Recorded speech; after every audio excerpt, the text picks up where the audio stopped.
আসসালামু আলাইকুম, কেমন আছেন সবাই? ঈদের ছুটিতে গ্রামে আসছি, এসে দেখি মায়ের ফ্রিজের অবস্থা। ফ্রিজের ভিতরে দেখেন তসবি রাখছে একটা, কিছু ডিম রাখছে, এখানে একটি ময়দার প্যাকেট রাখছে, কিছু ময়দা আছে নষ্ট হয়ে গেছে, অনেক দিন ধরে রাখছে।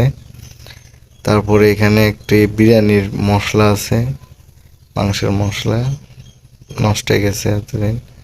এখানে দেখেন শুকনা বড়ই রাখছে, তারপরে তেজপাতা রাখছে, এখানে একটা কিছু রাখছে।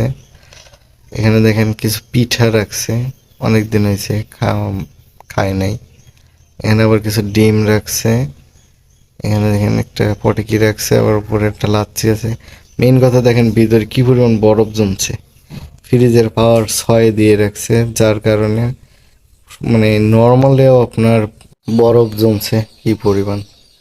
চলেন এখন একটু উপরে দেখি ডিপে কি রাখা আছে। ডিপে একটি দেখেন কত বড় রসের বোতল ঢুকাই রাখছে, খেজুরের রস। তারপরে দুধের বোতল আছে, মাছ মাংস আছে। আসলে আমার মা সময় পায় না, যখন যেটা পায় ওইটা ওইভাবে নিয়েই রাখে। এটাই আছে মায়েদের ভালোবাসা, নিজে না খেয়ে সন্তানদের জন্য রেখে দেয়। ভাবলাম আপনাদের কাছে একটু শেয়ার করি, ভালো লাগলে লাইক কমেন্ট করবেন। আল্লাহ হাফিজ।